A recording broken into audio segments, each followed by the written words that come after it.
प्यारे अधिवक्ता साथियों, आप सभी लोगों को हमारा प्यार भरा नमस्कार। सभी अधिवक्ता साथियों को जय सीताराम।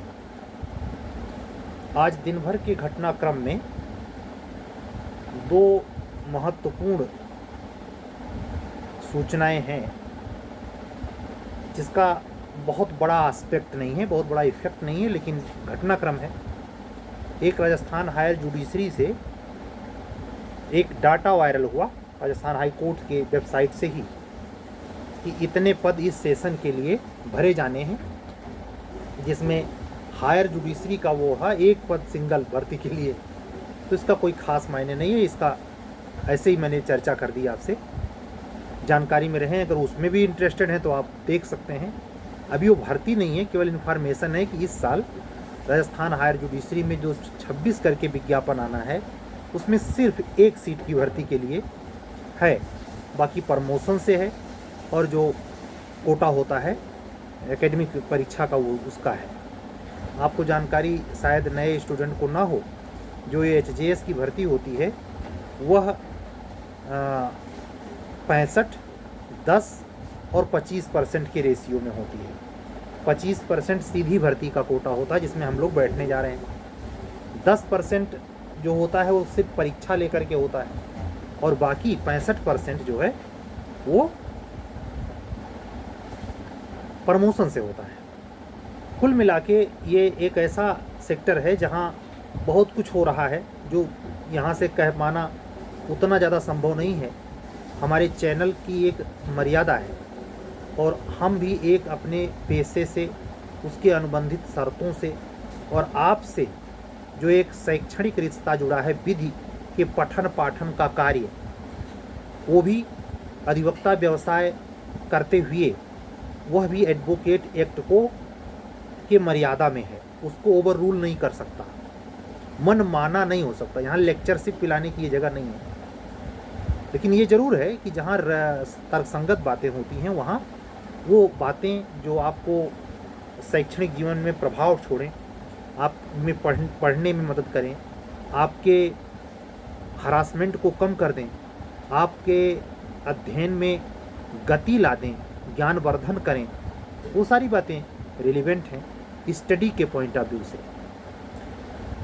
और राज्यसभा में जिस समय हम आपसे बात कर रहे हैं, हालांकि इस समय 12:10 हो रहा है, मैंने भी अपडेट न्यूज़ देखा नहीं है। राज्यसभा में वक्त संशोधन बिल 2024 जिस पे बहस चल रही है, वो पास होने के करीब है। ज़्यादा अंतर नहीं है, चाहे लोकसभा में जो मत विभाजन हुआ है उससे ज़्यादा दूर सरकार नहीं है। ये टक्कर क्या पक्ष विपक्ष है, तो यहाँ ना तो सरकार डिक्टेटरशिप कर सकती है और ना ही विपक्ष बिल्कुल शून्य हो सकता है। दोनों का प्रभाव आने वाले दिनों में देखने को मिलेगा। जैसा ये सरकार चलाएगी वैसा सामने उसका फ्यूचर होगा, जैसा विपक्ष यहाँ भूमिका निभाएगा वैसा उसका भविष्य होगा। वही आप लोगों के साथ है। जो पिछली बार अपने परीक्षाओं में सफल नहीं हो पाए हैं, उसको कवर करने हुए जो वर्तमान में कमियां पाट रहा है उसको रिजल्ट मिलेगा, जो ऐसे ही टाइम पास कर दे रहा है उसको अपना रिजल्ट मिलेगा, है ना। तो घटनाएं कोई भी हों, राजनीतिक हों, मनोरंजन जगत की हों। प्रधानमंत्री इस समय थाईलैंड में हैं। आपके फॉरेन पॉलिसी पर क्वेश्चन APO में अगर आपसे पूछा जाए, भारत और भूकंप के बाद थाईलैंड के बीच के रिश्ते, म्यांमार और थाईलैंड में आए हुए भूकंप के बाद भारत व थाईलैंड के बीच के रिश्ते या संबंधों पर टिप्पणी कीजिए, 8 नंबर 5 नंबर। तो आपको ये जो दौरा है प्रधानमंत्री का, बहुत गहराई से पढ़ना चाहिए। क्या क्या समझौते हुए, किस किस चीज़ पे साइन हुआ। कोई हवा हवाई नहीं, जैसे एक पूरे घटनाक्रम में दिन भर में क्या प्रकरण रहा। डोनाल्ड ट्रंप अमेरिका के राष्ट्रपति ने भारतीय संपदाओं पर जो बेचने की वस्तुएं हैं, माल प्रधान वस्तुएं, उनके आय विक्रय पर टैरिफ लगाया है। ये टैरिफ क्या होता है, जो नए बच्चे हैं बिल्कुल नहीं पता। ये सब GS का रिलेवेंट विषय है।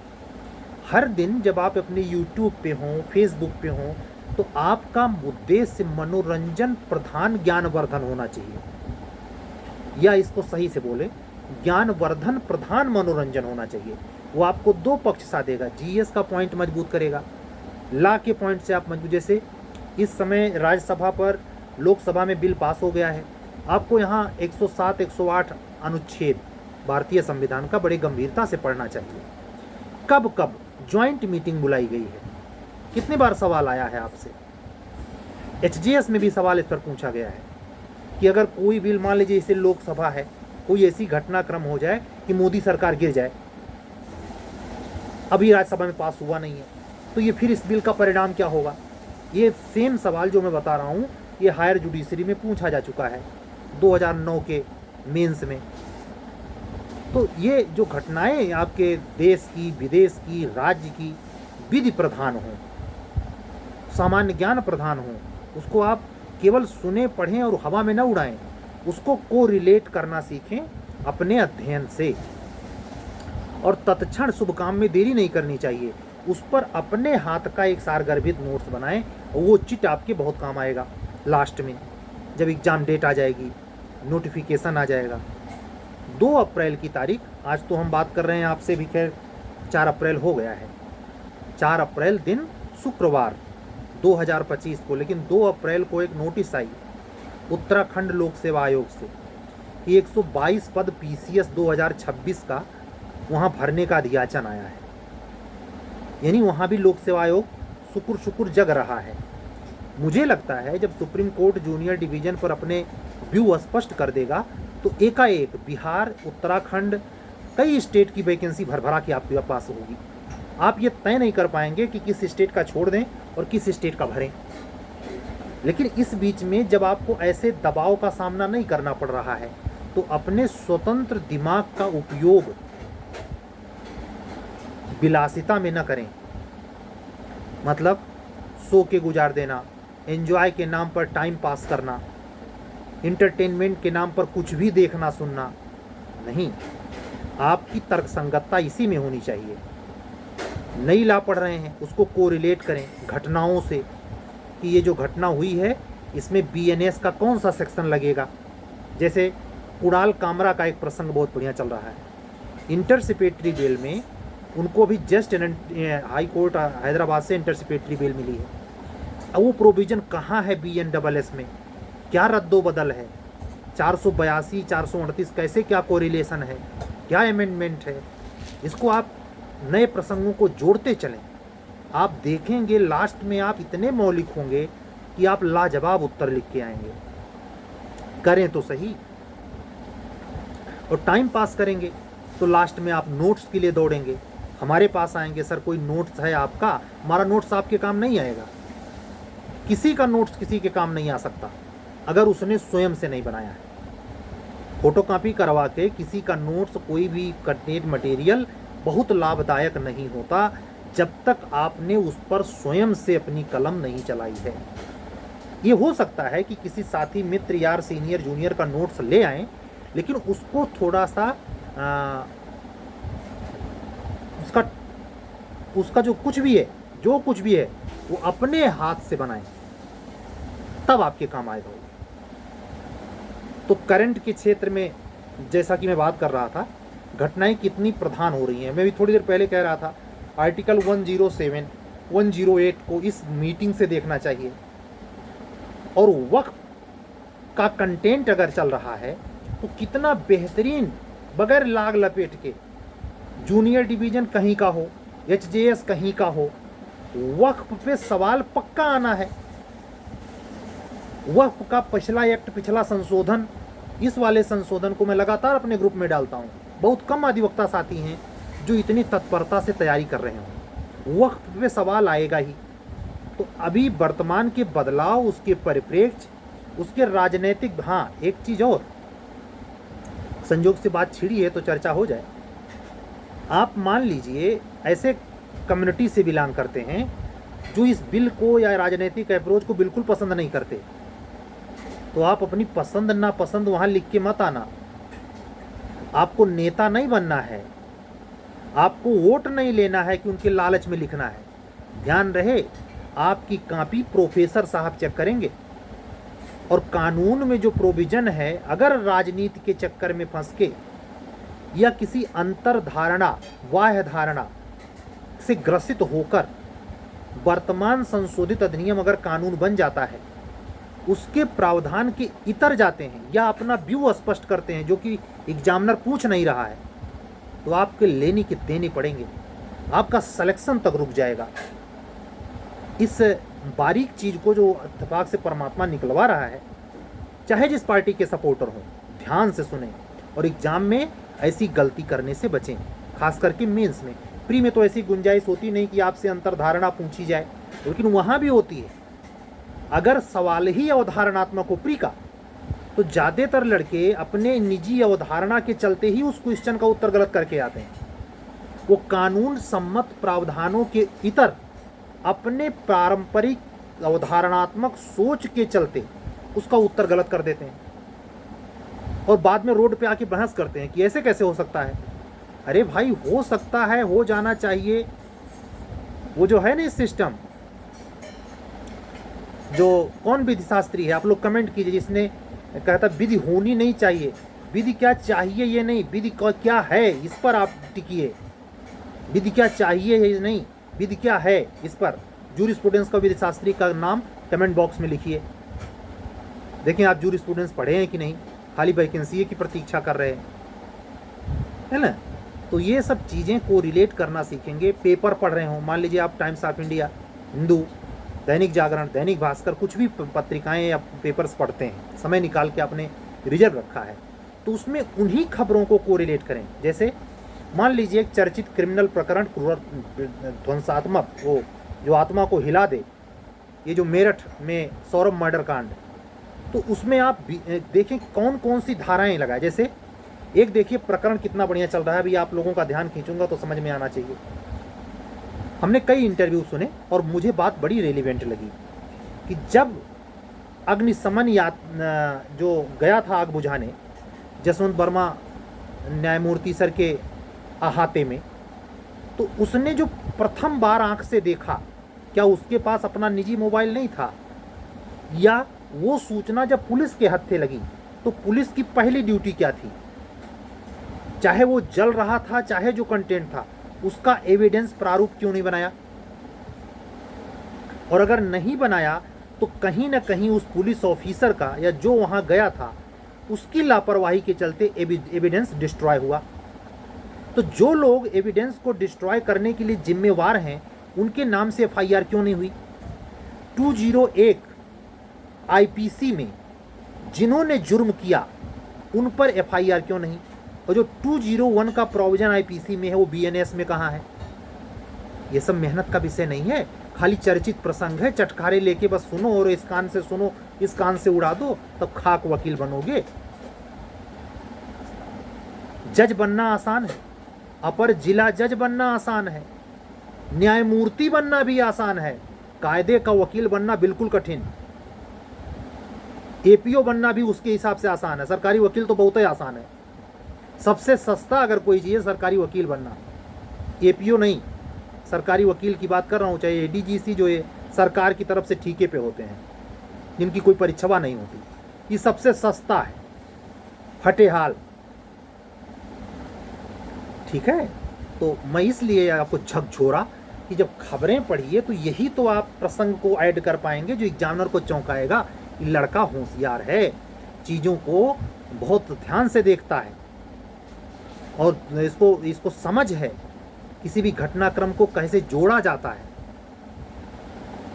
जैसे यही जो भूकंप का प्रकोप हुआ, भूकंप, अब इसमें जो प्लेट टेक्टोनिक थ्योरी होती है, ये जीएस में ज्योग्राफी का सवाल है।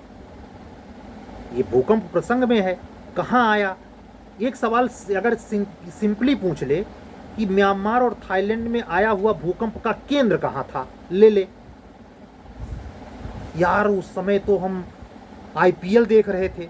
अरे आईपीएल भी देखो तो कम से कम ये देखो कितनी टीमें हैं, उस टीम के कप्तान कौन हैं, कौन टीम कितनी बार आईपीएल जीती है, पहला मैच कब हुआ, कौन बार बार जीत रहा है, किस टीम का कप्तान सबसे बूढ़ा है, किसका सबसे जवान है। सवाल का अंत है लेकिन जब अप्रोच रखेंगे तो कोई भी चीज़ आपको ऐसे नहीं लगेगा कि हम समय नष्ट कर रहे, आप सब जगह उपयोग कर रहे। दृष्टिकोण बदलिए पढ़ने का। और अगर रेगुलर हमें सुन रहे हैं आप, तो आप चेंज होकर रहेंगे। हनुमान जी की कृपा जरूर मिलेगी, इसमें कोई दो राय नहीं। ईमानदारी से किसी दिन का वीडियो छोड़े ना, कुछ न कुछ तो जरूर परमात्मा बुलवाएगा जो आपके काम आएगा। और अगर आपको सफलता मिलती है, मैं तो हर बार कहता हूँ, हमें फ़ोन करने, मैसेज करने, वीडियो डालने या कमेंट करने की ज़रूरतें नहीं है। आपकी सफलता कोई दुनिया देखे, श्रेय मिले ना मिले, ये दे रहा श्रेय है जिसके भरोसे हम बैठे हैं।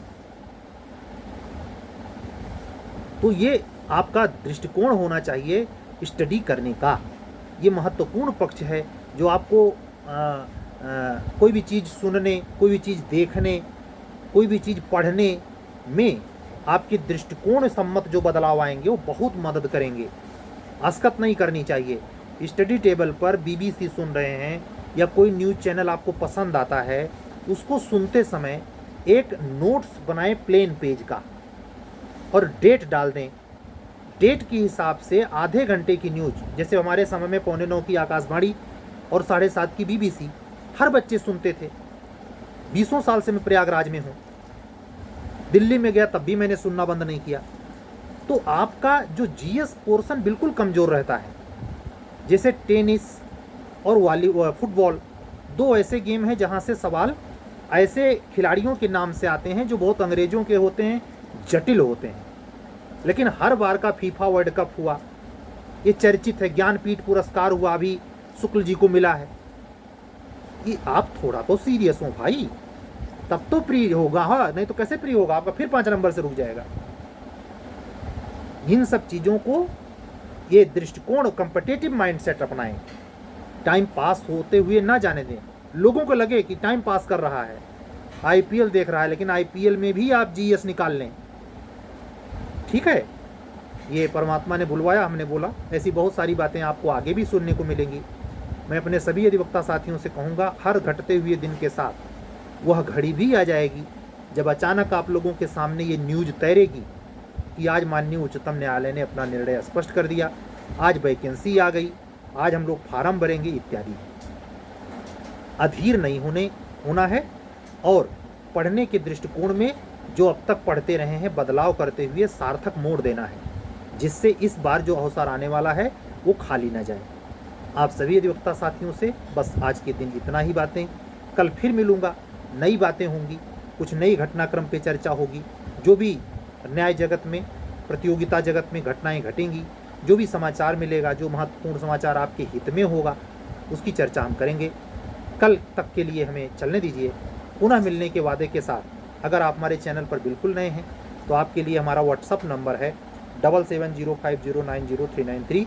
चैनल सब्सक्राइब करें सीरियस न्याय जगत के प्रतियोगिता के लिए। और हम तो कहते हैं, किसी भी क्षेत्र में प्रतियोगिता की तैयारी अगर आप कर रहे हैं तो प्रतियोगिता संदर्भित, अध्ययन संदर्भित, ज्ञानवर्धक, राजनीतिक, मनोवैज्ञानिक, विश्लेषणात्मक, दार्शनिक पक्ष की बातों को सोचने समझने, ज्योतिषीय विज्ञान के प्रति भी रुझान को व्यक्तित्व में निर्मित करने के लिए इस चैनल को सब्सक्राइब करें और चैनल को अन्य अधिवक्ता मित्रों तक, अन्य प्रतियोगिता जगत के उन छात्रों तक जो बहुत ही सीरियस कंपटीशन की तैयारी कर रहे हैं पहुंचाएं। आपका हम हृदय से अपना आभार प्रकट करते हैं। कल मिलने के पक्के वादे के साथ आज का वीडियो यहीं बंद करते हैं। सारी बातें लेटे हुए हनुमान जी को निवेदित हैं। कल मिलने के पक्के वादे के साथ एक बार सभी को जय जय सिया राम, शुभ रात्रि, सत्यमेव जयते।